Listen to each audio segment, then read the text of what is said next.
Welcome to the Administrative Professional Development on the Revised Texas Standards for Language Arts and Reading. My name is waynel3, and I've worked in public education as a teacher and administrator for 32 years. I'm currently an assistant professor in the Children's Learning Institute at the University of Texas Health Science Center.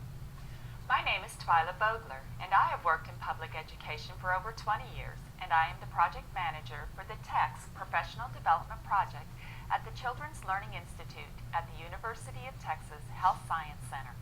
This session is an overview of the standards outlining what all students in Texas are expected to know and to be able to do in the area of language arts and reading.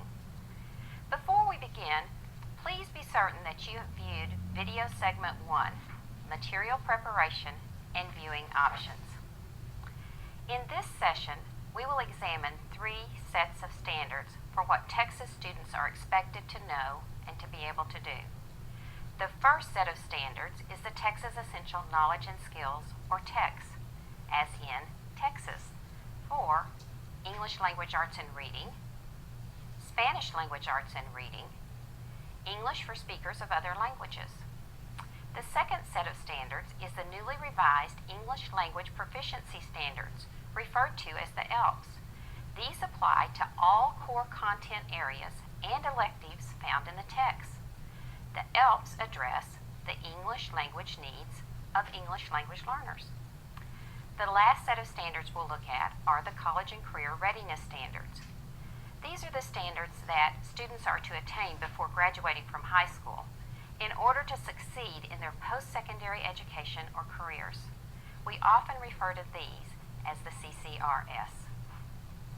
The icons on the slide are used throughout the presentation to refer to each set of standards.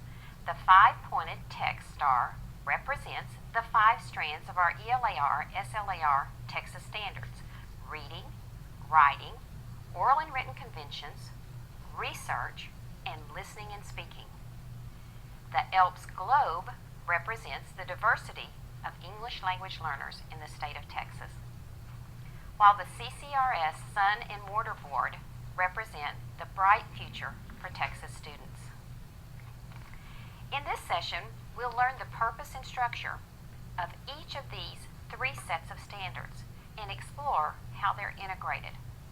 We'll also look at how the standards are aligned with one another and how they can help us meet the needs of all learners, from the time they're in kindergarten to their post-secondary experiences in college and career. The first thing to notice is that each set of standards addresses the areas of reading, writing, speaking, listening, oral and written conventions, and learning strategies or metacognitive strategies for students. Our 3 sets of standards are remarkably similar. Let's take a moment to think about what it means to have a set or sets of standards. The standards state what students are expected to know and be able to do. They are divided into strands of similar skills and concepts for use in planning, such as reading strand, writing strand, and listening and speaking strand. The standards are meant to be integrated and taught in context. The standards are not meant to replace a scope and sequence. The standards do not provide specific instructional routines, but instead provide a set of guidelines for student growth and learning.